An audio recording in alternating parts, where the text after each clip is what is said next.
right, so this is a good start, good start. Good, and I'm glad the chat's working well as well. That is absolutely fantastic. Well, I will get on with it in that case. And what's the time? All right, let us begin.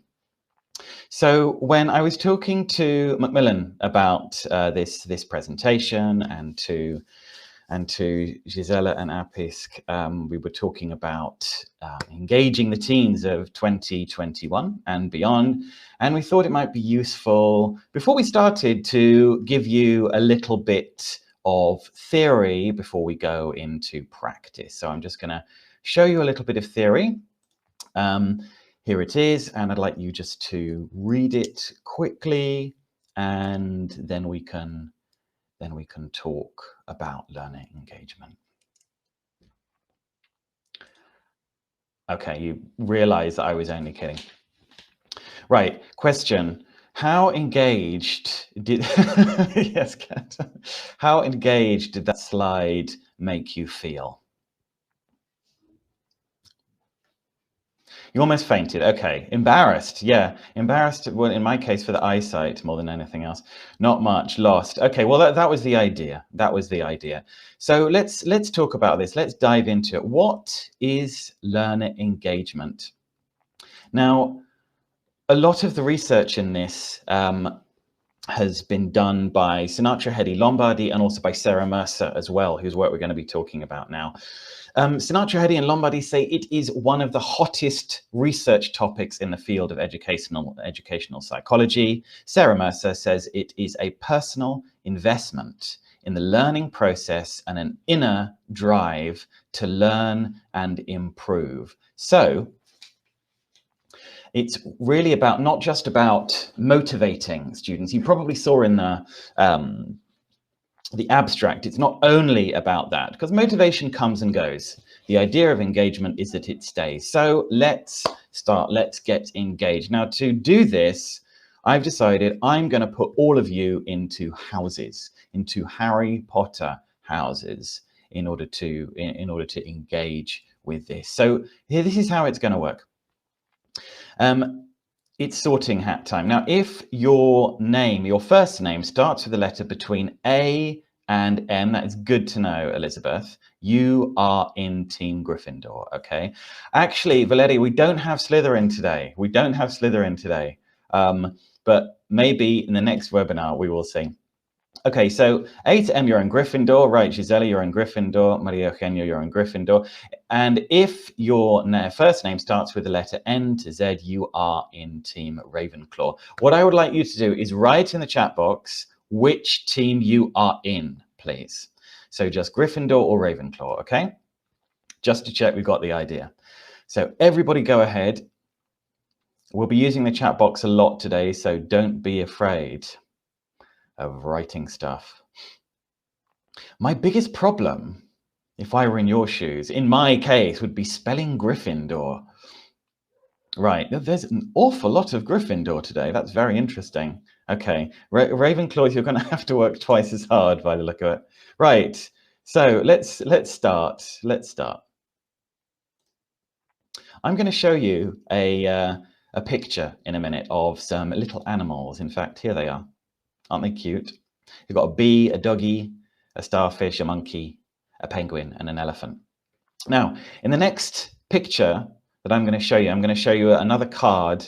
And on that card, one of these animals only is repeated. We're going to do the first one as an example. What you have to do is write in the chat box which of the animals is repeated. Go ahead. So which of the animals from the previous card is repeated? And there's only one. Good. B, B, B, B, B, B, B, B, B. Good. This is nice and easy, right? Great.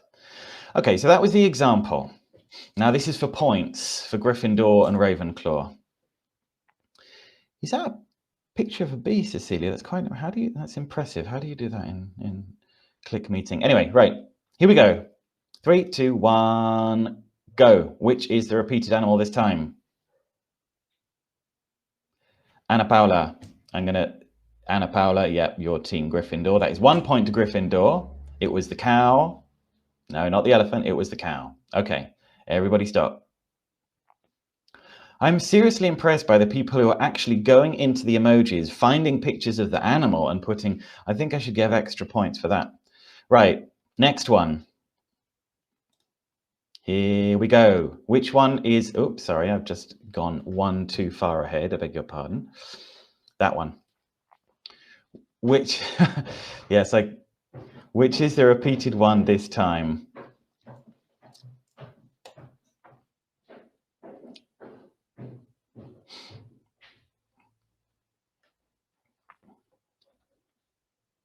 Yeah, that's right. Sorry, I skipped one back. It is the elephant, that's right. My fault, my fault. Let's see, who was the first one to say elephant? Mercedes, hello Mercedes. I think you're, no, Alejandra. Well, either way, Alejandra, you are in, everyone from, no, Jessica, you were the first one to say it, Jessica, and you're in Gryffindor. Right, it's another point to Gryffindor. Right, next, you see how it works now. Come on, it's 2 points to Gryffindor already. Ravenclaw, you need to catch up. Let's go. What's the next one? What is the one that is repeated from the previous slide? There's only one. Which one is it? And the first one to say crocodile was Gabrielle. Very good, Gabrielle. This is 3 points to Gryffindor. We're having problems, Ravenclaw. Come on. Right, next one. Go. What is it? What is it this time? Panda. Yeah, bear. I'm not accepting bear as an answer. Juan Carlos. Another one to Gryffindor. Ravenclaw, you're here, right? You are here somewhere. It's okay. There can be plenty more opportunities to catch up. Okay, we've got 2 more to go. 3, 2, 1. Which one is it this time? Which one is repeated this time? Wow, that was quick. Silvana, you have got the first point for Ravenclaw. Congratulations, Silvana. Well done. Good. Great. Very good, Silvana. Well done, well done. Right, last one. Go. Which one is it this time? Which is the animal that's repeated from the previous card? It is the spider. That's right. Eric, you're the first one, Eric. Right. Listen, the score is 5-1 to Gryffindor right now. So Ravenclaw, you're going to have to catch up. That's just the way it is, okay?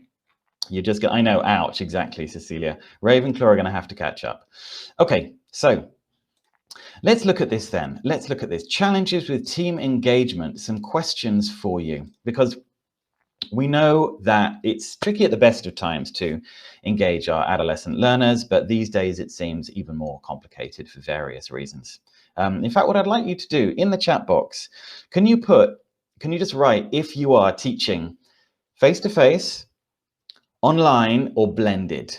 So face-to-face, online, or blended, while I have a little bit of tea, as British people do in the morning. Well, any time of day, really.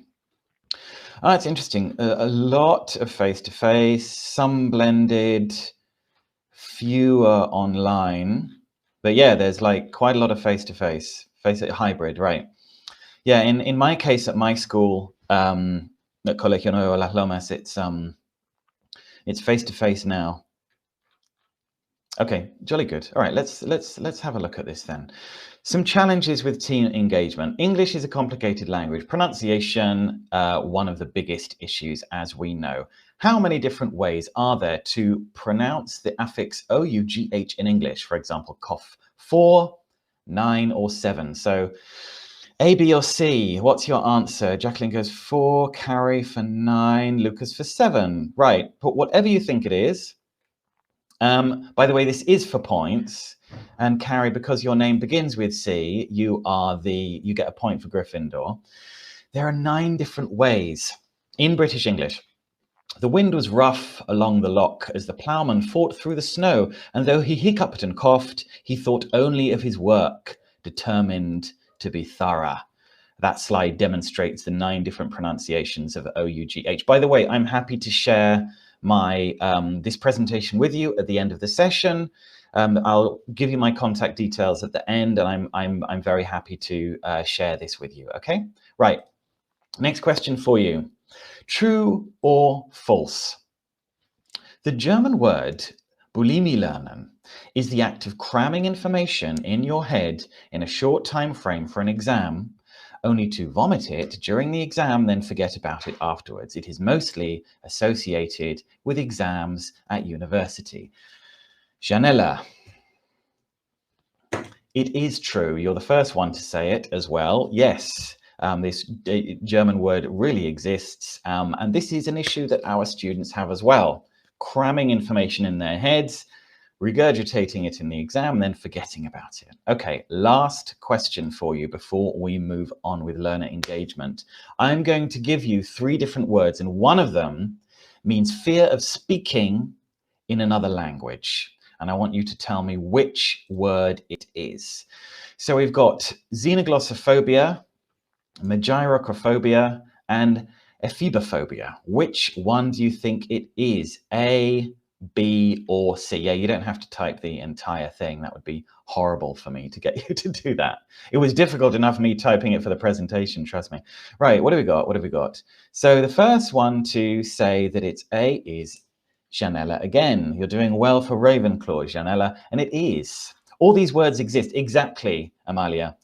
Absolutely, Eric. Gloss. This is where it's coming in. So actually, xeno doesn't mean fear. As I understand it, xeno means stranger, is in xenophobia, fear of strangers. So xenoglossophobia, fear of speaking a foreign language. Glosso from the Greek meaning tongue. Now, magyrocophobia does exist as well, exactly, Analia, and that is fear of cooking. That's definitely something that I sometimes have.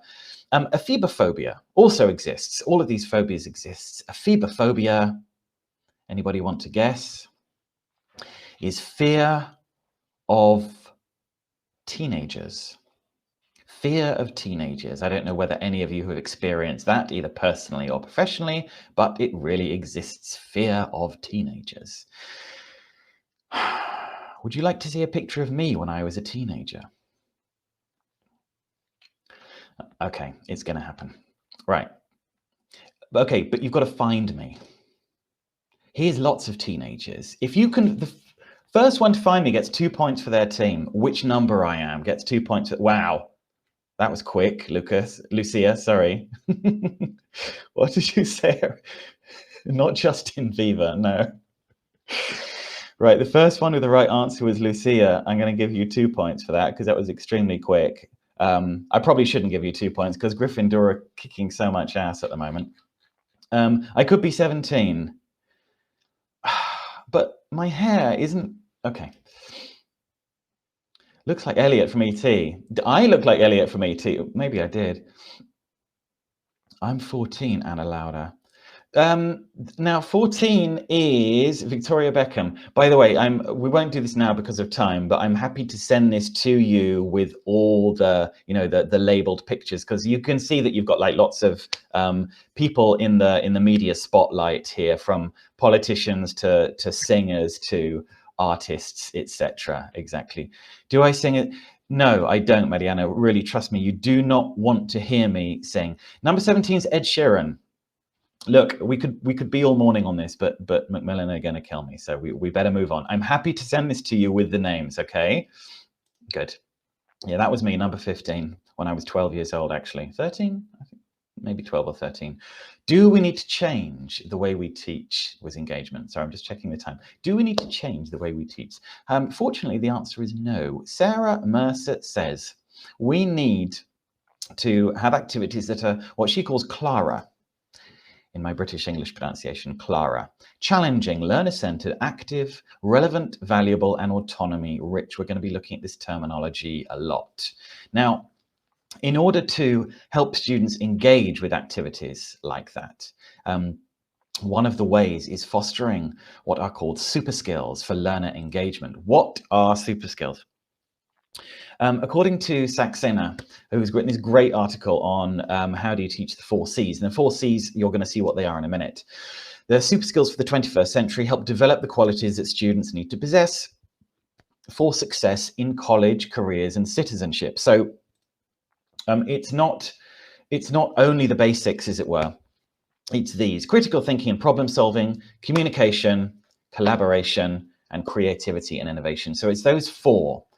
Critical thinking, communication, collaboration, and creativity. Those 4 skills, and that's what we're going to be looking at as regards learner engagement.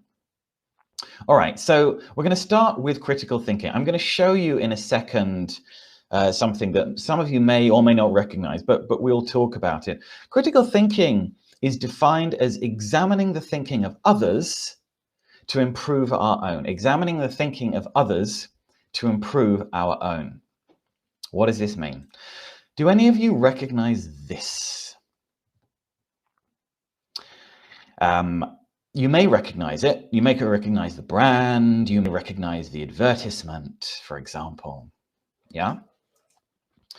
This is Activia probiotic yogurt. Now, what can you tell me is one of the, how can I put this, selling points of this product? What's it supposed to help you with, if you see what I mean? Right, I'm going to say this.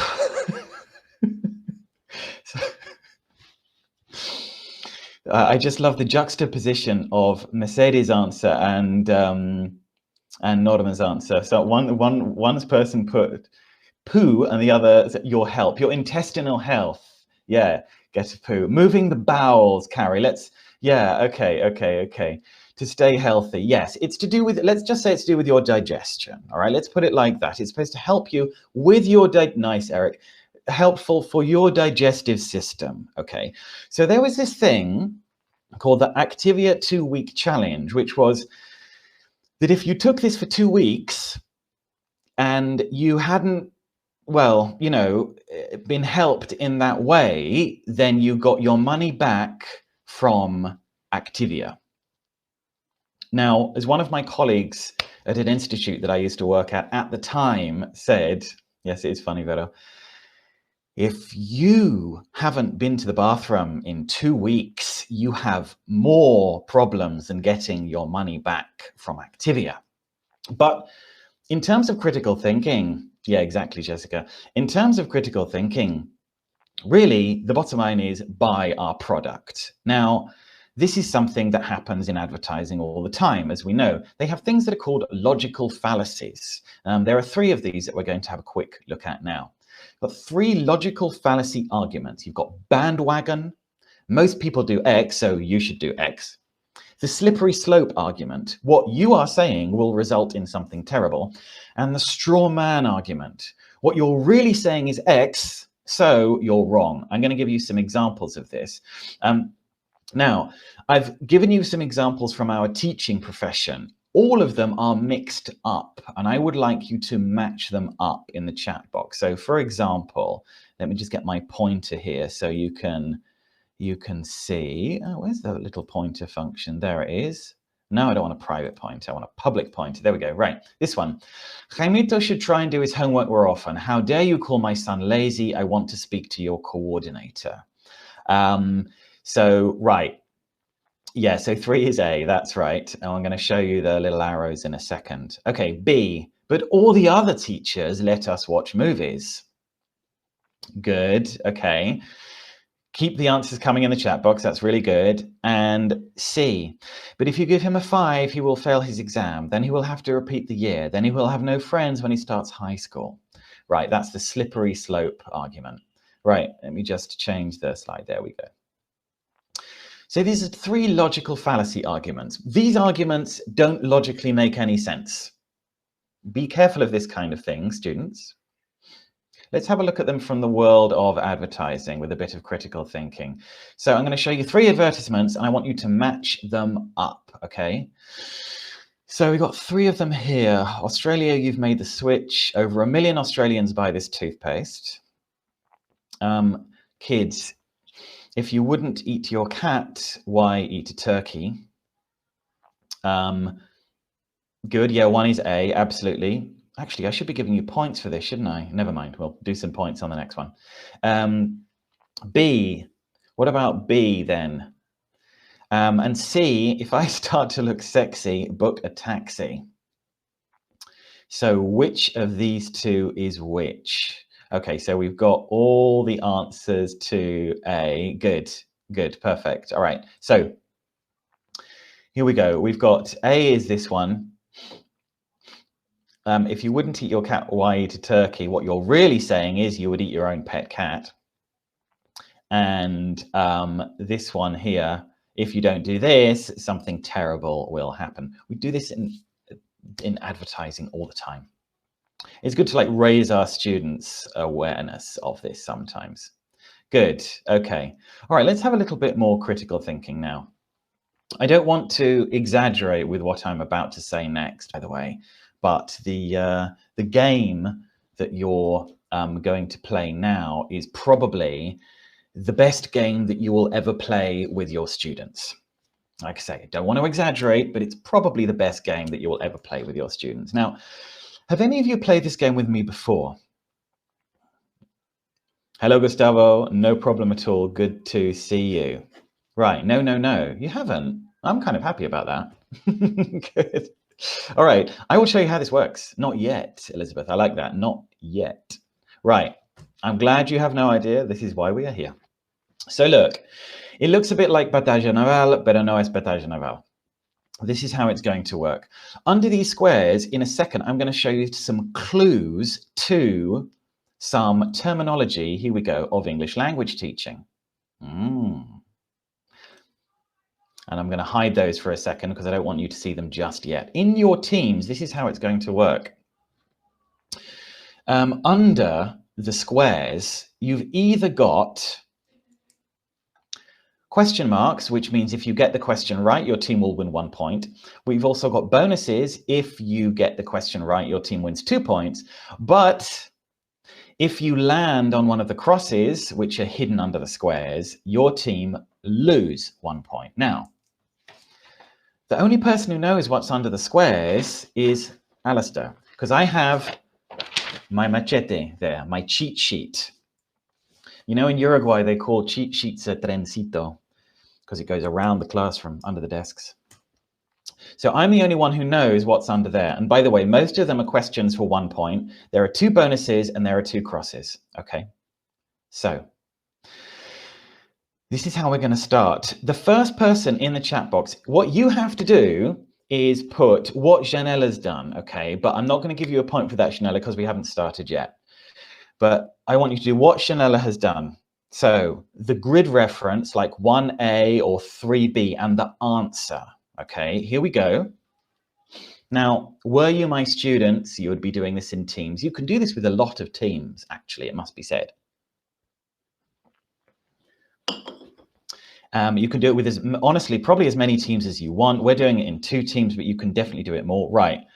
Let's see, we already got answers coming in. Okay, first one is Cecilia Garcia. 1C is coherent. Right. That's the first answer. Cecilia Garcia, unfortunately, you've got the answer right. It is coherent, but under that square, there was a cross, which means Gryffindor lose a point. Nothing to do with you. That's just the luck of the situation, I'm afraid to say. Yeah, I'm sorry, Cecilia. I'm the sniff. Okay, I'm going to take the next answer, and then I'm gonna move on. Keep the answers coming in the chat box, by the way. I'm literally going to do them one at a time. So first one was coherent. Right, let's look at another one now. Keep the answers coming. The next one in the chat box was Gabrielle, 1B, plosive sounds. You and Eric said the same thing. And yeah, they are plosives. That's very good. Underneath that square is 1 point for your team. So it's okay. The point goes back to Gryffindor. Very good.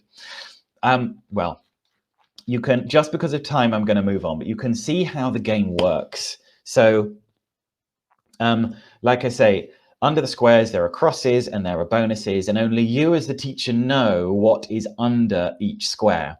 So it doesn't matter if there's an element of luck in the game. With all games that we use in class, ideally, there should be an element of chance. So it's not just the same people who are sort of winning the points all the time. All right, we're going to move on, but you see how it works. And in the end, what happened with that game was Gryffindor lost a point and they gained a point back. And just because of time, we're going to move on, though.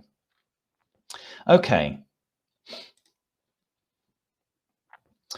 We're going to have a quick look now at creativity and innovation, which is one of the next ones. What's that? Cohesive, comprehensive. Hello, Maria Inez. That one was coherence. Oh, sorry, coherent. And I think Cecilia got it right. Okay. Creativity and innovation. This is what is described for pedagogical purposes as new ideas or new uses of ideas to add social value. Now, there are times where we are told as teachers, as you know, to stop talking so much like Alastair's doing now. People say, teaching's easy. Just elicit everything from your students. And you're like, really? I don't know if any of you have seen the movie Ferris Bueller's Day Off, but it's got a parody in the movie. If you haven't seen it, that's your homework for tonight, okay? Whatever else you're doing this evening, cancel it, watch Ferris Bueller's Day Off, 1986. Where this teacher is very, very funny, Jacqueline. This teacher is trying to elicit, not very well, answers from his class. And his way of eliciting is saying, anyone, when he's asking questions. And the students are like this. They are so unengaged. Para no decir otra cosa. But there are times where we do need to explain things to students. And it does sometimes seem like an explanation is going to be the most, let's say, economical way of getting where we've got to go. So this is an activity called Grammar Lecture Bingo. There are times when you just need to explain something. We're going to do this together with the present perfect versus the past simple. You know, that strange tense that I don't think people don't really, at least in Buenos Aires, from what I've seen, you tell me if I'm wrong, but I've noticed like in the River Plate area, people don't tend to use the present perfect so much. But do the past simple a lot. Yeah, totally agree, Gustavo. Okay, so whereas, now I'm saying that, I can't remember where I was in Argentina, but it was like they were using the present perfect like more than the past simple, if you see what I mean. Like, ayer he ido al cine. I can't remember where it was. Anyway, sorry, that's nothing to do with this. Let's move on. Maybe you're right. It could have been Tucumán. It could have been Tucumán, actually. I was there like, gosh, nearly 10 years ago now. Anyway, sorry, Macmillan. Sorry, Gisela. Let's move on. I'm getting distracted here. So I'm going to give you a lecture now. Don't worry, it's not going to last very long, about the present perfect and the past simple, but this is how it's going to work. On my bingo grid, as it were, there's lots of phrases that I am going to use when I talk about the present perfect and the past simple. Now, this is what we're going to do. Now, I don't believe that on the platform we're using, you're able to draw on the screen, but what I am going to ask you to do is the following. Every time you hear me mention one of the phrases that you can see here, like experiences or last year, I want you to type in the number in the chat box of the phrase that you heard me hear, okay? In this way, now, if it were a classroom, my students would be either doing this on their cell phones or on a little piece of paper, and they would tick off the phrases as I said them. Let's do it. Let's do it, Jessica. All right, here we go. So my students, today we're going to talk about the present perfect versus the past simple. So when we talk about a finished actions in the past, we use the past simple. And we know this, students, don't we? But when we want to talk about experiences or things that have happened in the past, but maybe they're relevant now, we would use the present perfect. And some of the phrases that you have in front of you refer to one of those two tenses. So for example, I might say, last week I went to the cinema. versus, for example, I have lived in Argentina since 2007, or I haven't visited Disneyland yet. Now, we've got, with the present perfect, we've got the auxiliary verb is have, and the main verb is always in the past participle. Some people call the past participle the third column. Okay, that's it. End of grammar lecture. But you can see, well, I've got a question for you.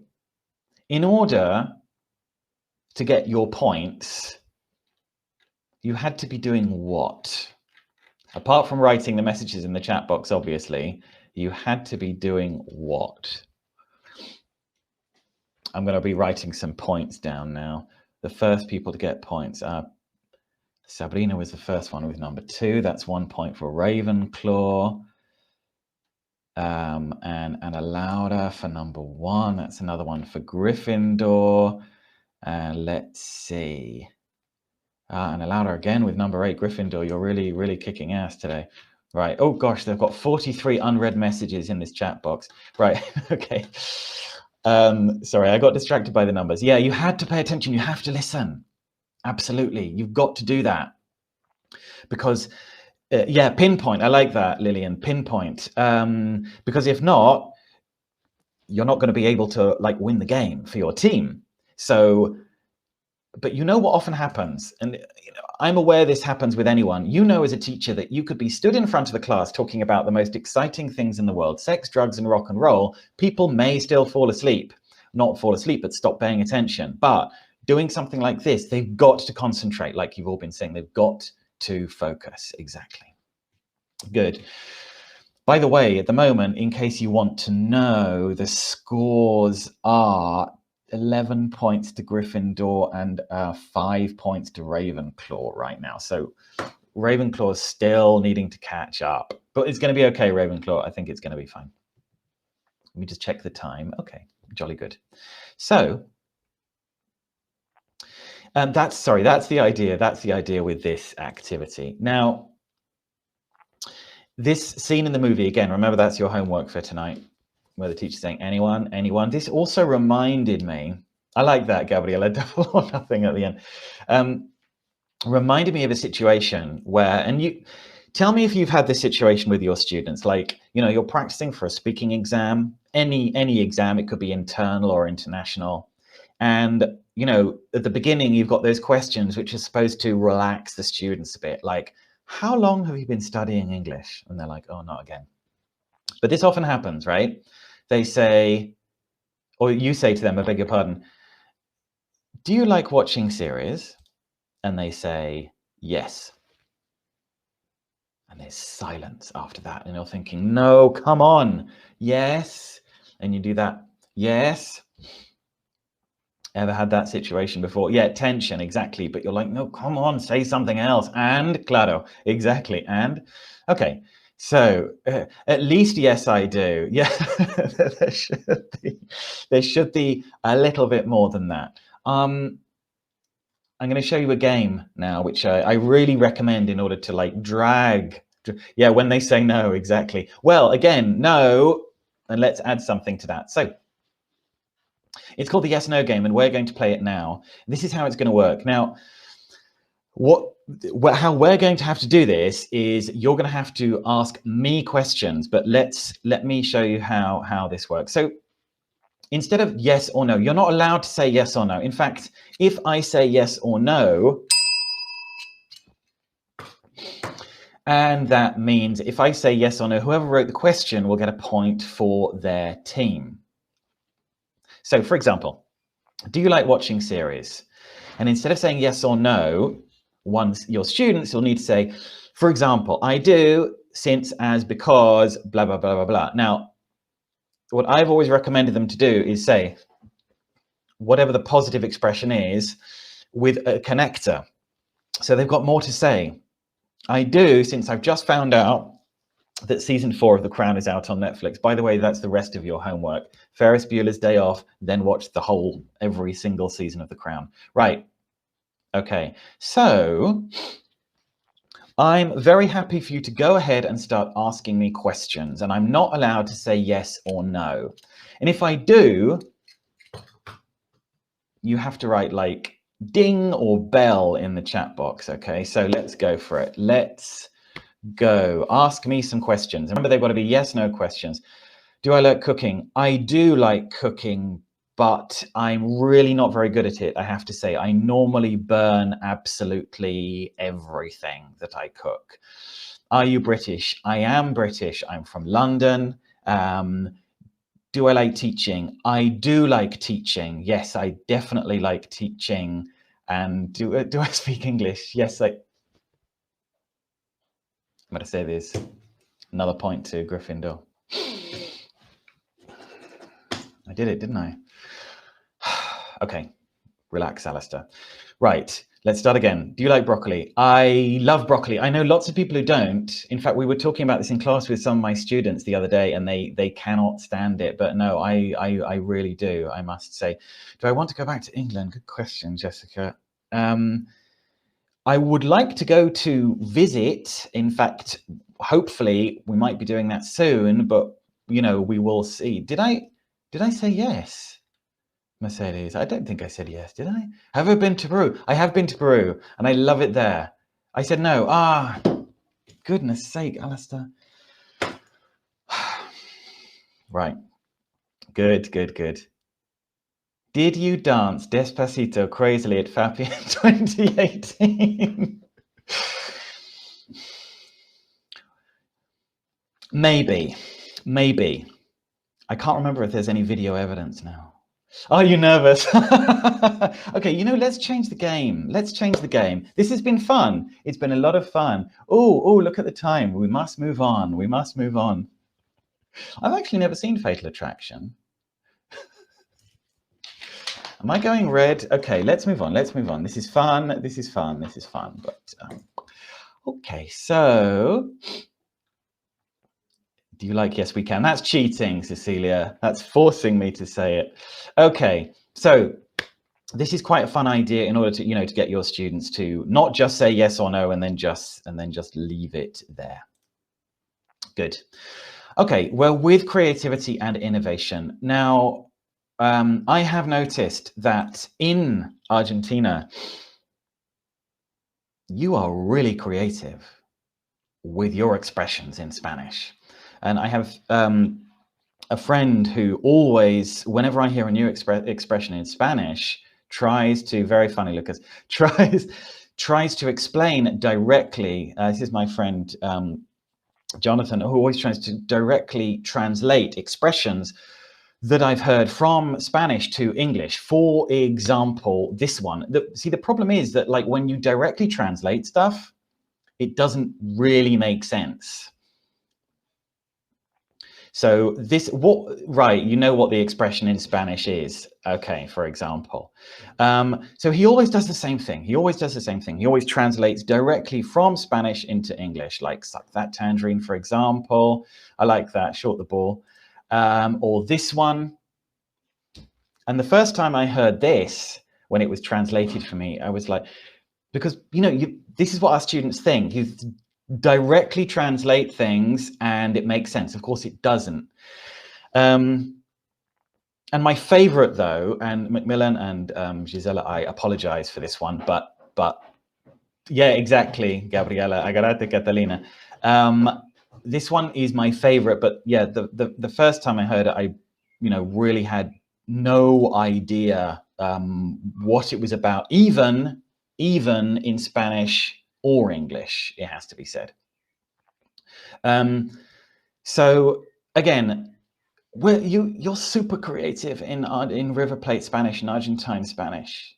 Super creative, and I just don't think on the plate. I like that. Oh, thank goodness, Gisela's laughing. So very creative in Spanish. We don't get to that level of creativity in English. It's got to be said. It's got to be said. Yeah, very creative. But we can encourage our students to be creative with English. What picture does this, what expression does this picture represent? From my point of view, a rather shameful moment in British history. What picture does this, what does it represent? Yes, Eliana, exactly. This is Brexit, which, as I'm sure you know, apart from my point of view being a bit of a disaster, which I could go on for the rest of the session about, but I won't, is a portmanteau of the word British or Britain and exit. I'm really not a fan of what happened with this, but anyway, there you go. So British exit, an English puzzle. Yeah, it is an English puzzle, it must be said. A very English puzzle. It's quite fun to get your students to invent your own portmanteaus. There's quite a lot of examples of this at, you've got the link down there on the bottom left, urbandictionary.com. I'm going to show you a couple of examples and then a couple that my students have invented, my C1 level students have invented. Chair drobe. What is a chair drobe? I'm going to show you a picture and then I'm going to tell by your reaction in the chat box whether you have a chair drobe at home as well. Yeah, Camilla has, yeah, you've all got a chair drobe. Of course you do. Of course you do. Yeah, exactly, Lucas. We all do. In fact, I think at home, I think Florencia and I have got several chair drobes. Good. Okay, one for each room. Yeah, nice. Okay, so here's a couple of invented ones for you. One of which my students invented, and it is it this one? No, it wasn't this one, it's the following one. Anyway, what do you think this one is? What do you think it means? Destinesia. You know that it's a noun. And I get this, the older I get this on a daily basis, destinesia. Now it's to do, good. Now, Elizabeth, hang on. Wait, who wrote that first? It's not destiny, it's destination and amnesia. Right, okay, you've got the idea.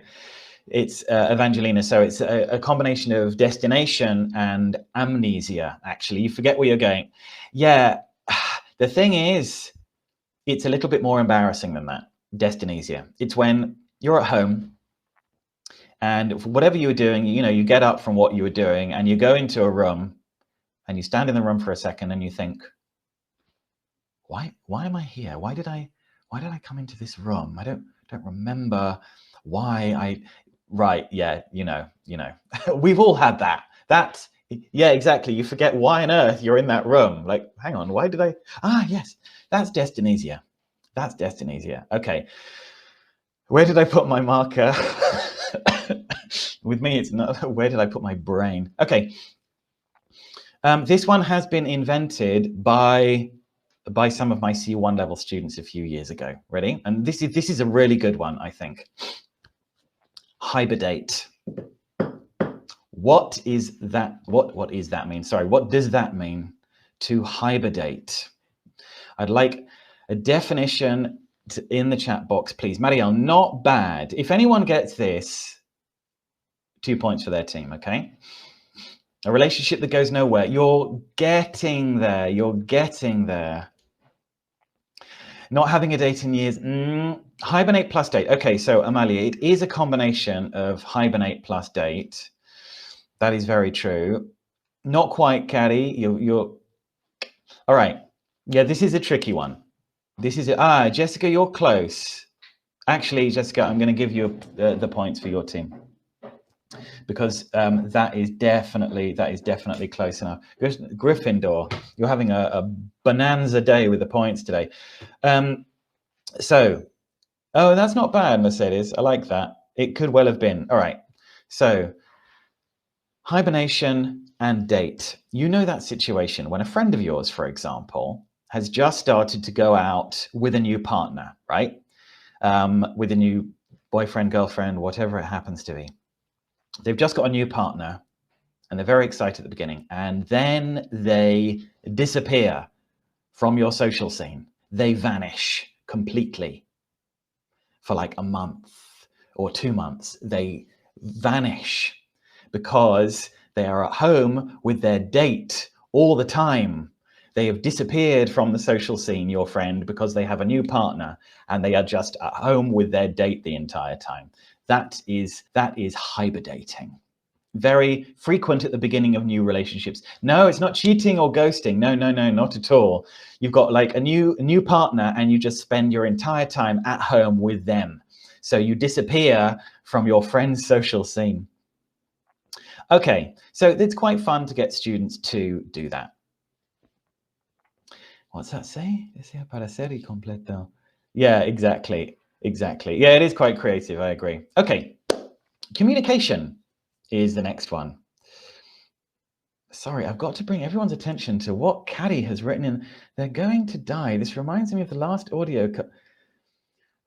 What is that? If there's a link or something you can send us. All right, communication. Let's move on.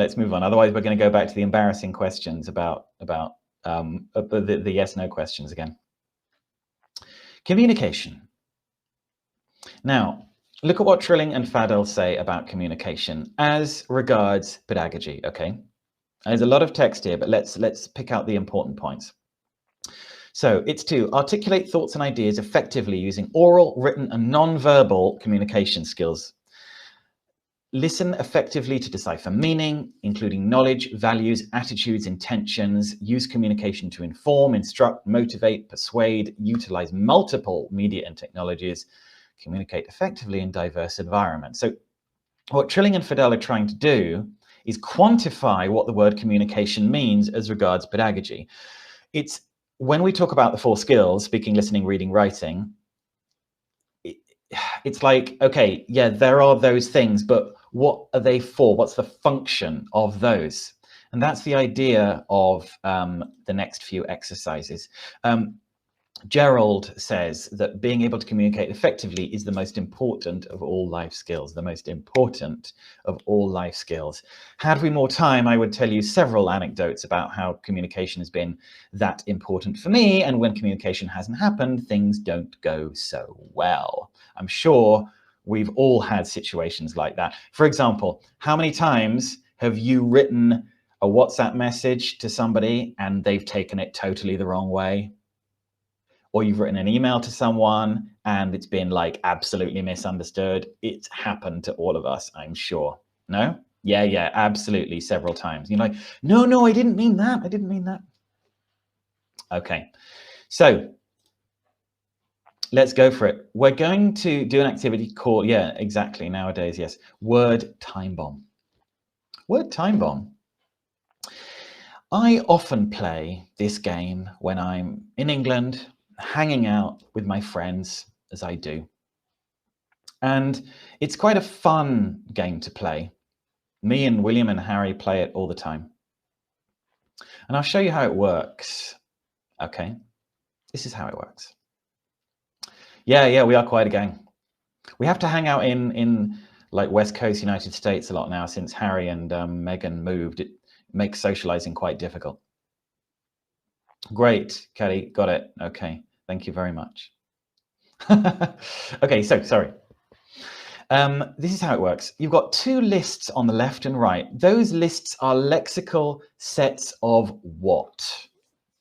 You've got a lexical set for one thing on the left, or a lexical set for one thing on the right. What are they? Just categorize them for me, could you? Great. So we've got jobs on the left and animals on the right. Great, Alejandro. Okay, very good, very good. And yeah, they're all nouns. Good point. Good point. Okay, so this is how it's going to work, and you're going to be doing this 4 points in your teams. Communication is key. Obviously, were you my students, you would be the ones doing this, not me. I am going to describe either a job or an animal to you, because I've got like the little it's someone who. I'm going to be going for the jobs, I think. We'll see how I feel, really. So this is how it works. Instead of saying, obviously, the name of the job, I will describe it, and you've got to get which one I'm talking about. This is super useful with students to like feed in expressions like for cleft sentences. It's someone who, blah, blah, blah. It's a place where, it's an animal which, etc. You know what it's like in their speaking exams. They always do the same thing. Apart from just saying yes or no, they also, if they can't think of a word, they like freeze, you know, like a rabbit in a car's headlights. And you're like, just think of another way of saying it. Try and find another way of saying it. And they need practice with this kind of thing.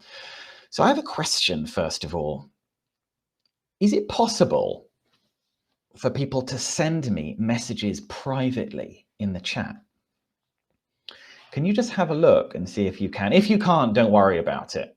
Because the reason I ask is because I'd like someone to like send me the name of I don't know, a job or something, and then I can describe it.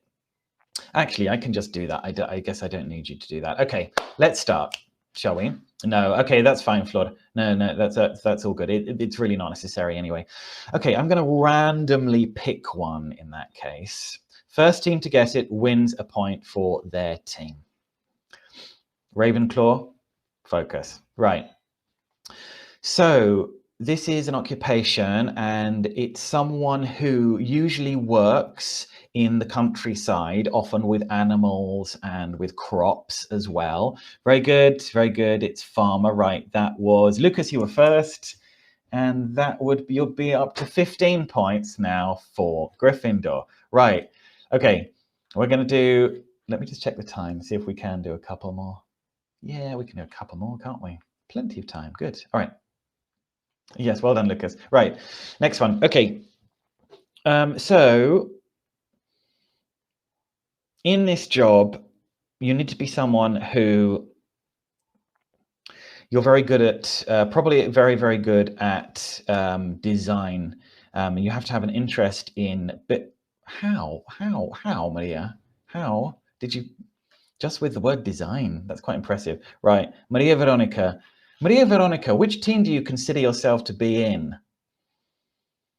Gryffindor or Ravenclaw? Because it's Maria Victoria. I think I'm going to put you, well, with the Ravenclaw. Ah, okay. Ravenclaw, you have a point. Cool. I was going to say you're catching up, but I think we all know that would be a lie, so I won't. Good. Okay, one more. It was architect. Sorry, I didn't say it. It was architect. That's absolutely right. Okay. All right. Okay, so the next one, hang on, I'm just looking at my slides, sorry. In this profession, you need to be someone with a lot of patience, and you need to be someone who can... Well done, Nora. Another point for Ravenclaw. Come on, Ravenclaw. Teacher. All I said was patience. You said teacher. Yeah, absolutely. It was patience. It was patience. I mean, sorry, it was teacher, that one. Good. You know it. You know it. Good. Okay. I would happily continue playing this all morning, but I guess we better move on. Great. By the way, Ravenclaw, you've nearly got half as many points as Gryffindor have. That's good, right? Right? Actually, Gabriella, it's funny you say that because, you know, well, you weren't the only one to say it, but you've also got pretty much to be a psychologist, to be a teacher, you have to be a writer, you have to be a doctor, you have to be an actor, you have to be an engineer in some circumstances. Thank goodness for teachers, right? Good. A photographer, mother, anything else that you can think of? Many other professions just to be a teacher, right? All the words on the list, exactly, Maria Agustina. Yeah, the umbrella profession. Okay, good. Yeah, definitely. All right. Okay, let's move on. Okay, communication. This quote we've already seen, but now we're going to focus on non-verbal communication skills, non-verbal communication skills. And we're not just talking about paralinguistic features like gestures, etc. It's one of the reasons that I hate talking on the phone. I can't stand talking on my cell phone in any language, not in English, and in Spanish, worse for me, because I can't see the other person. Do you know what I mean? So I don't get any of that feedback, that non-verbal paralinguistic feedback. I don't like it. That's just a personal thing. I know some people on the great on the phone, but whenever I have to call a parent, because I coordinate my English department, whenever I have to call a parent, I get really nervous for that reason.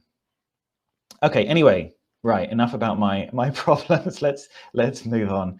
Non-verbal communication skills. We are going to look at coursebook Pictionary now. I'm certain you've played Pictionary with your students before. If you haven't, please try it. It's great. I'm going to be the one drawing today, so God help all of you trying to work stuff out. But the categories for this are going to be from a course book, okay? Specifically, they're going to be from Get Involved A2 by Macmillan. Now, what have I put here on the right? What is this, like, thingy here on the right? You've got unit 1, 2, 3, 4, 5, vocabulary, ... Right, Alejandra. Yeah, it's the good, perfect, good. Yeah, it's the table of contents, okay? Which these days, pretty much, a lot of schools and institutes take as a syllabus as well. Yeah, it's a list of contents, right? Exactly. So look, you've got different categories here. You've got TV, films, and games.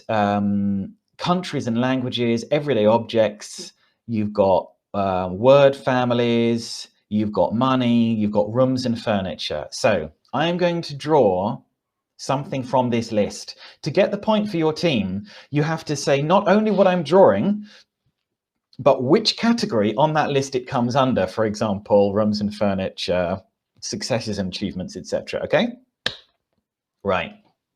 Like I say, your biggest problem with this game is going to be to try and understand what on earth I'm drawing. So here we go. Let's see. Right. Which one am I going to go for? Okay. I think I know what it's going to be. Oh, it'd be helpful if I could actually get my pencil. Right, here we go.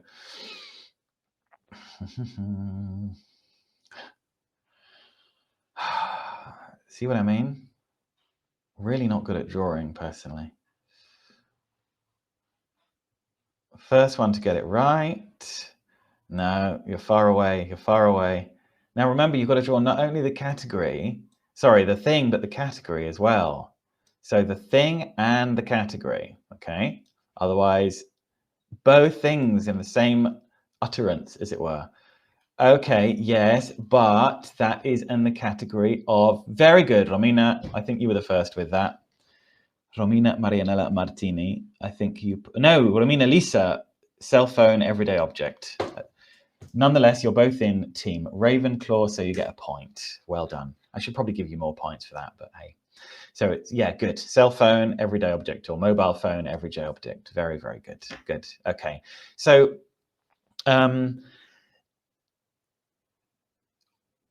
what is the advantage of doing this with vocabulary for the course book, from the course book? Why? Why not just choose any old categories like, you know, I don't know, celebrities or something? Yeah, exactly, Jessica, for celebrities, right? Yeah, that's it. It's for revision, for recycling, etc. And it kind of gamifies the process a little bit for them as well. I kind of end up doing this once a fortnight for my students at school. I teach 4th year and 6th form, by the way, at my school. Okay, right, now how do I erase all of this by doing this? Good. Okay, so you see how that works. So that's non-verbal, right? Non-verbal communications. Let's go to a bit more, exactly, Silvana. Hello, Silvana, by the way. Let's go for another version now, okay, of verbal communication skills. You've all played this game with your students before, haven't you? You know, in English, we call it stop the bus. I've heard it when I was in Jujuy be called Barro el Carrito or something like that, I think it was. Anyway, Mercadito, I hadn't heard that version before. Okay, so look, this is how it's going to work. It was in Jujuy, Cecilia, absolutely. You've got the categories again. So this is the same exercise, but done in a different way. Verbal communication rather than non-verbal communication. Lillian, we call it stop the bus, which I think is yeah, it is stop the bus. I think it's a very strange, I mean, why? I don't know. Mind you, Barrecarito as well.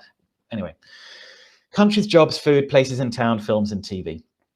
So before you start, this is how it's going to work, because I'm going to give you a time limit for this, okay? You've got the categories, and I'm going to count you down with this. What you have to do is this. Please don't put anything in the chat box yet, all right? None of the categories yet.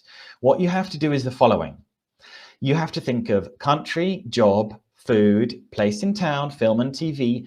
You have to put it all together in the same message that you send in the chat box, or you don't get the points for your team, okay? So the first person to come up with all 5 in one message, all right, that's the idea. So I've got to give you a letter, first of all, haven't I? I have a randomizer app on my phone, so I'm going to give you a random letter, okay? Here we go. Your letter is D. D. I will put that in the chat box for you, just in case. The letter is D. Dum dum dum dum. Dum dum dum dum. It's stop the bus, Gustavo. We say stop the bus. As regards the game, anyway. Right, come on, teachers. Wow, Analia, Denmark doctor date, that works. Doctor's office. Drama. I'm not sure I'm going to take that because you've got doctor twice there. No offense, but I'm not sure. Gisela, Denmark doctor, dulce de leche, downtown, doctor house. Downtown. Is downtown a place in town? Hang on. I think, because I don't know if I can count downtown as an actual, you know what I mean? Without, no offense, especially not for you, Gisela. Especially not for you. Denmark, Jessica, Denmark, doctor, duck is food. Disco, doctor house. I think I'm going to give it to Jessica. I'm going to give it to Jessica. There we go. Another one for Gryffindor. Very good, everybody. Everyone's gone for Denmark. Actually, and now I'm really trying to struggle thinking of other countries that begin with D. Denmark, Deutschland. If anyone gets a country that begins with D that's not Denmark, they get a point for their team. Is that a country, Lucas? No, that is Denmark. Valeria, Dubai. Well done, Aldana. It had to be somebody from Gryffindor, didn't it? Right. Okay, good. Let's move on. It's an emirate, I see. Okay, good. Good. All right. So we are talking about communication. So again, that's some recycling. Collaboration. Now, I'm just looking at the time. I better hurry up, Alastair. Collaboration.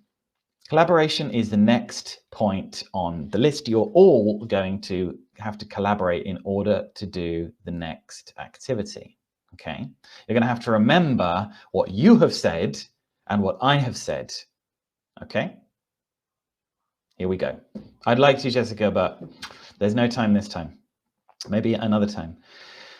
Hansley says collaboration is the skills of teamwork, working in groups, and working cooperatively with others. We're going to have a look at 2 aspects of this now. This one is focusing on these aspects of collaboration here. Okay, then we're going to have a look at another aspect of collaboration. Here we go. This game is called What Am I? I would like you to forget that I'm an English teacher now, and I need you to imagine that I am an animal. And you have to guess what type of animal I am, all right? Now, you are going to do this by asking me yes/no questions, and this time I can say yes/no, I have to.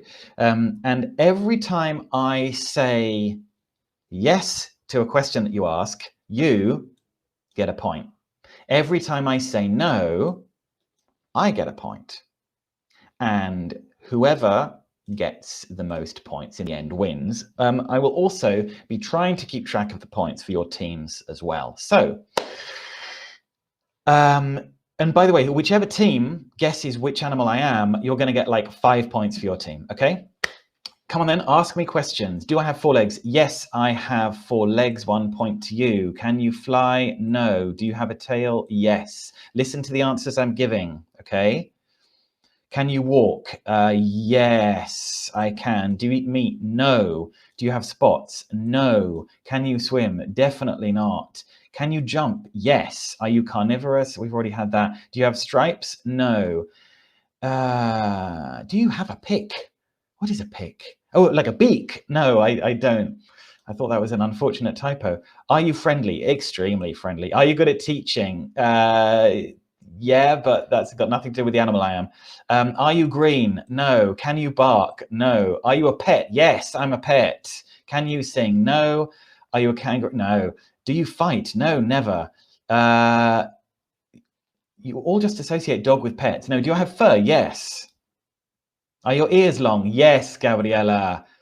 Right, Mariana, Cecilia, Irala, you got it first.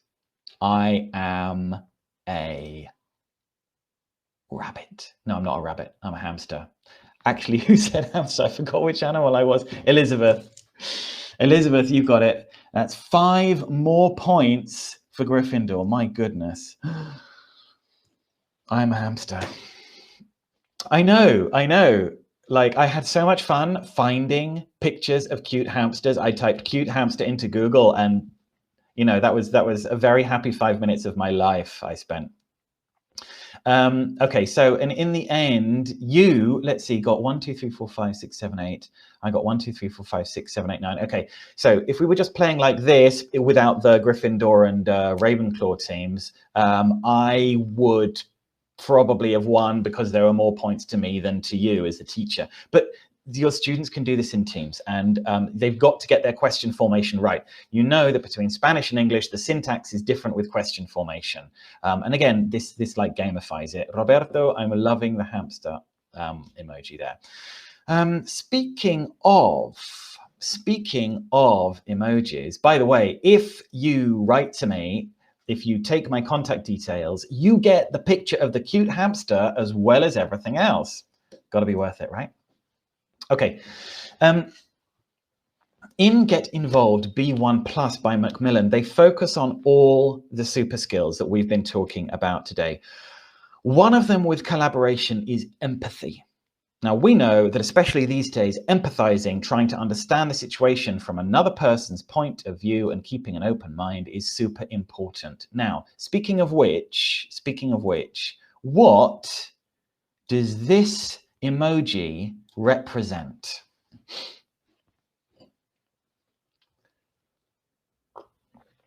While I have some tea. Joy, laughter, happiness, etc. Okay. Right. We're going to do an activity called empathy emojis. Now, I'm going to show you some emojis, and I would like you to tell me what they mean. Don't start writing in the chat box yet. Okay. So, number 1, what emotion is this emoji showing? I need you to put number 1 and then the definition, as it were. All right, so Maria Inez says confusion, failure, embarrassment, nervousness, panic. So we're just on number 1, okay? Only number 1 for now, everyone, okay? I'm going to show you where the source of these definitions is from in a minute. I've got nervousness, embarrassment, or awkwardness. Awkwardness. Katerina, another point for Gryffindor. Well done. Right. Okay.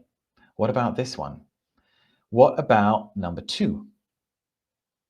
Oh, I've just shown you the answer. Sorry, never mind. Anyway, this apparently is mild irritation or concern or deadpan sense of humor. I'm not going to show you number 3. I messed that up. Sorry. What about number 3? Good. Okay, that's what I want you to do. So, like Jessica's done, the number and the definition: pain, disgust, fear. Kia. Is this a reference to Cobra Kai? Put your foot in it. I like that. Very angry, disgust, pain, anger. Wrong, I failed. Right, you've got the I. Whoops. Right. To represent various emotions, irritation, frustration, disgust, sadness, as if to the point of defeat. Now, who put disgust? Somebody put disgust. Who was it who put disgust? There it is, Lara. Another one for Gryffindor.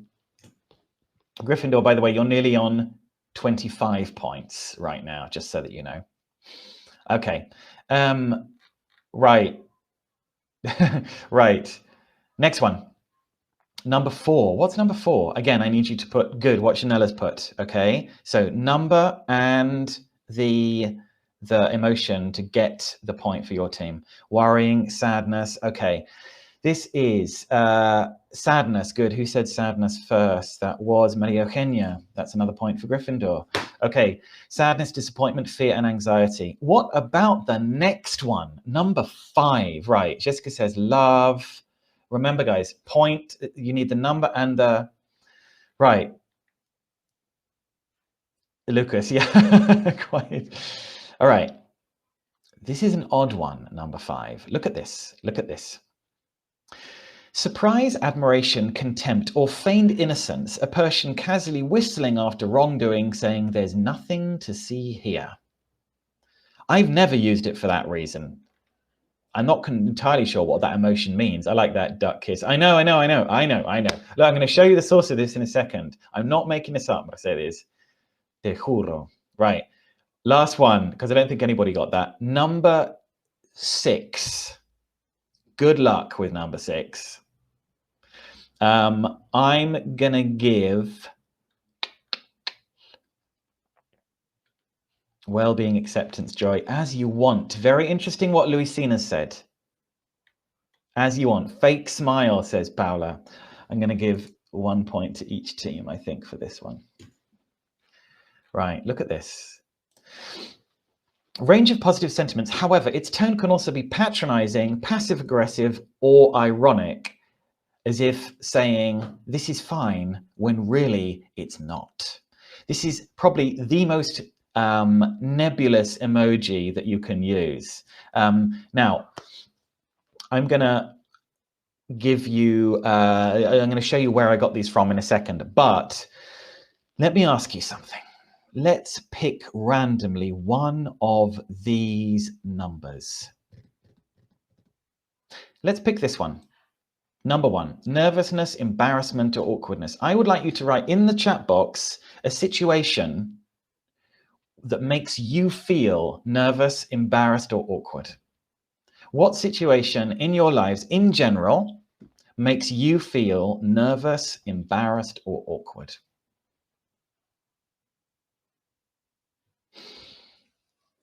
So any situation that you can think of. Falling down in the street. Okay, what else do we have? I forget someone's name. Oh gosh, that happens to me all the time.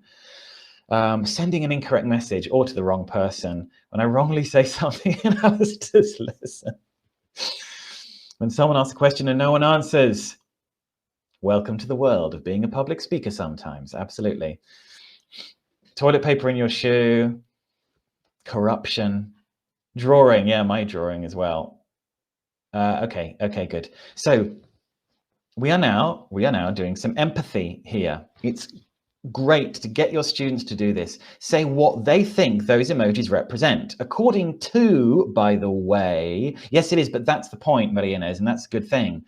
According to Emojipedia, yes, Emojipedia really exists. That is what those emojis mean.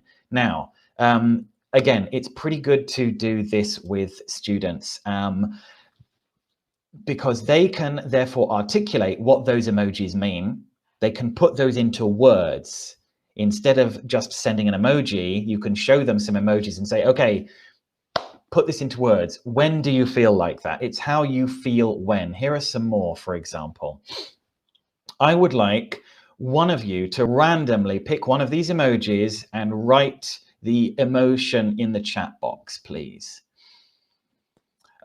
Anyone, it really doesn't matter. and I'm going to describe it. Right, Jessica, excited. I feel like this when I need to do a teacher development presentation. I love doing it. I'm also slightly nervous at the same time. Make sure that all my slides are in order, like I didn't at the beginning of this one. Sorry about that, Juliana from Macmillan. Okay, I'm going to give you one now, and I want you to guess which one it is that I'm talking about. So I'm going to describe it, and you just have to write the name. So I feel like this when I am looking up something on Wikipedia, and then I discover that there's something else that I'm interested in, and I think, oh, that looks interesting. I really want to have a look at that as well. And then I look at another one, and before I know what I'm doing, I've spent like half an hour down a Wikipedia rabbit hole. Yes, Sabrina Belen, that was confused, and that's another point to Ravenclaw. Very good. Do this with your students. It's quite good because they can then show how they feel in certain situations, and there's a lot of empathy that goes on with that. It's a really nice activity to do. Okay, so we're coming up to the end, unfortunately, of our session now, but there's a couple more activities that I want to do with you. Now, we were saying, or Sarah Mercer was telling us, she was telling us that she's really done some great work on engagement, it must be said. Actually, we interviewed her last year, and I believe that the interview's up on YouTube, and you can have a look at it. She says engaging activities need to be clearer, challenging, learner-centered, active, relevant, valuable, and autonomy-rich. Those 5 things. Now, you might be thinking, okay, but you know, that seems like a lot of work considering everything else that I have to do in the classroom. But she says, I'm going to highlight this part down here, we can work on these at task level. So any task that you've got with your students, you can make them clearer. You can make them challenging, learner-centered, active, relevant, valuable, and autonomy-rich. How? I'm going to give you an example right now. Okay. Before we do this activity, this is a reading from Get Involved A2 by Macmillan, and it's a story that I didn't know about, I have to say, the first woman to swim the English Channel. Often when you see world records and things like that, they all seem to focus on men or people who identify as male, and people who identify as women don't get so much of a look in. So before we go for this activity, just to remind you of the score so far. I don't know if you want to know the score, Ravenclaw, but I'm going to tell you what it is anyway. Gryffindor have, let me just count, 26 points. Ravenclaw have 10. But all is not lost, Ravenclaw. All is not lost. I know, Norma, that is true. The group is larger. That is very true. That is very true. Next time we do one of these sessions together, we're going to have to think of a way of like leveling things a little bit.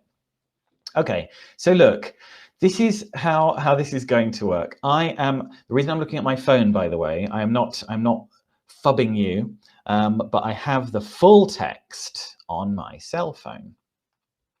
And what I'm going to do is read it to you at a normal speed. Oh, I nearly put it on Instagram. That would have been strange. At normal speed, and you need to write down all of the missing words. There are 1, 2, 3, 4, 5, 6, 7, 8 missing words, okay? Therefore, I want you to put all the words in the chat box together in the chat box, not one after the other, okay? So you just have to listen to me and write the words one after the other in the chat box, but all together, okay? Don't send them one at a time, right? I hope you are all ready for this. Ravenclaw, you have the possibility of getting 1, 2, 3, 4, 5, 6, 7, 8 if you are the first to do this, all right? So I will write this. I'll write this. I will say this text to you at a natural speed. Put the words in the chat box, but don't hit return. Don't send until the text is over. Can we agree to do that? Cool. All right, here we go.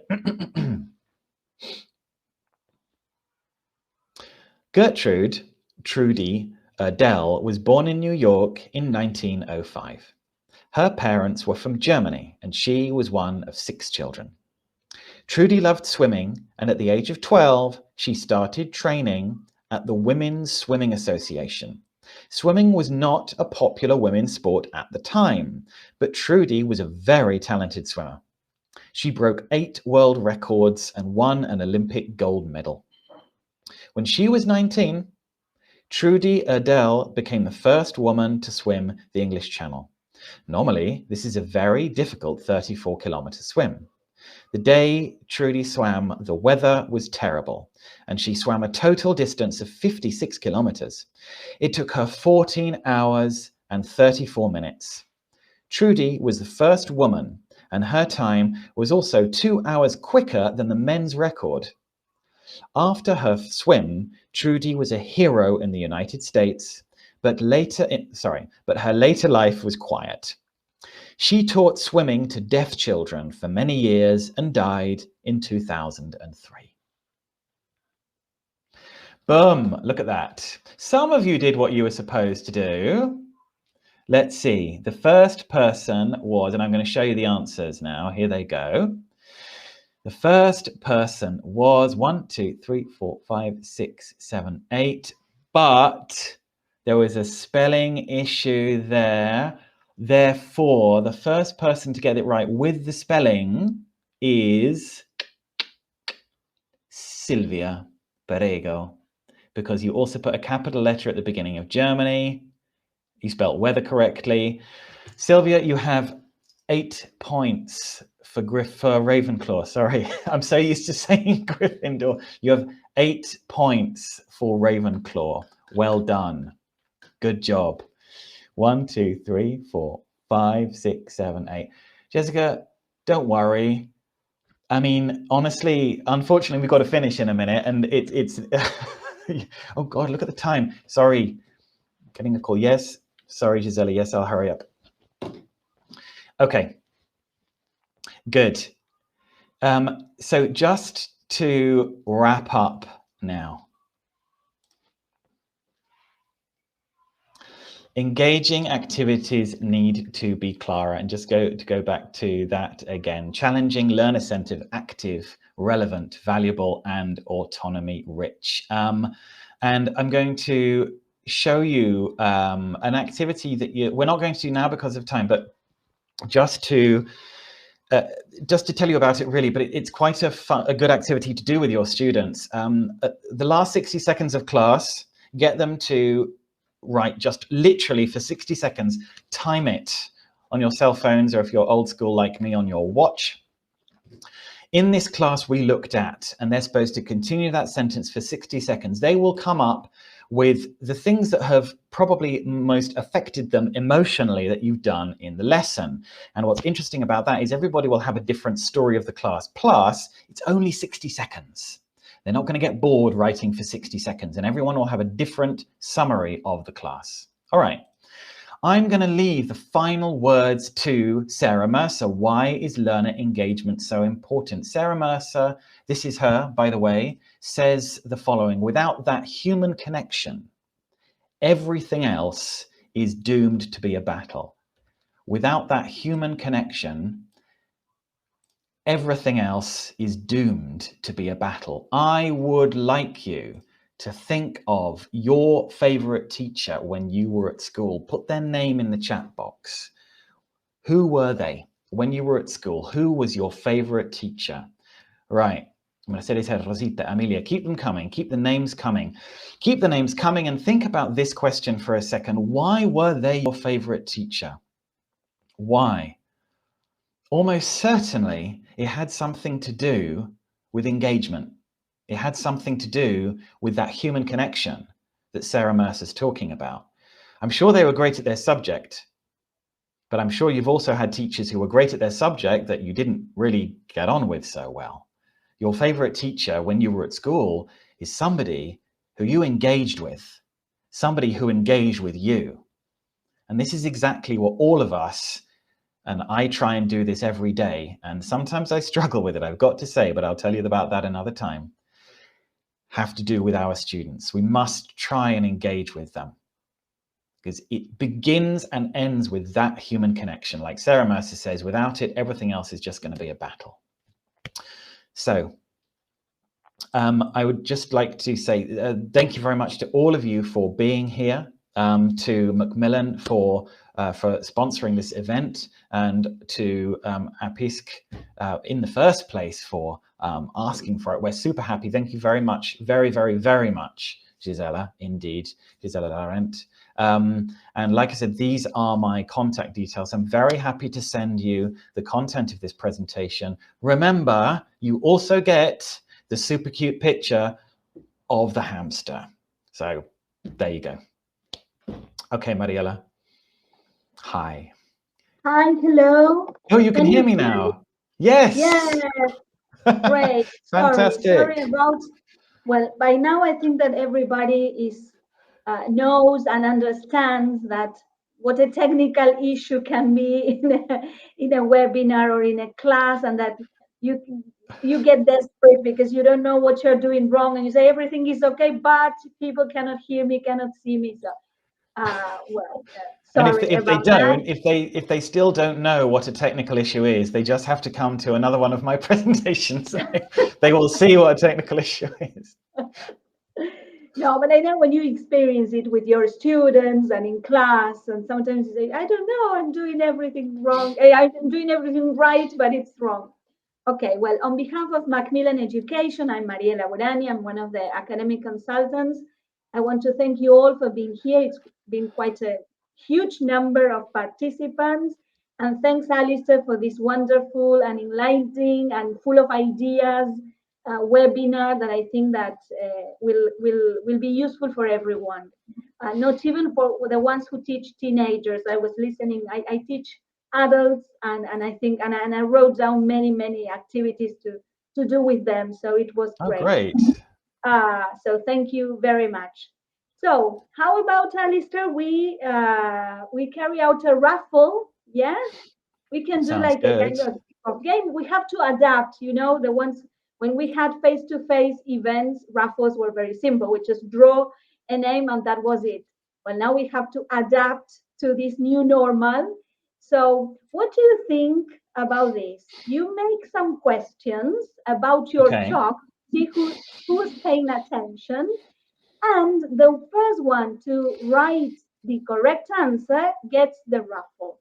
Yes, we are going to raffle some digital access, exclusive digital access to the series that you mentioned, Get Involved, which is our new series for teenagers.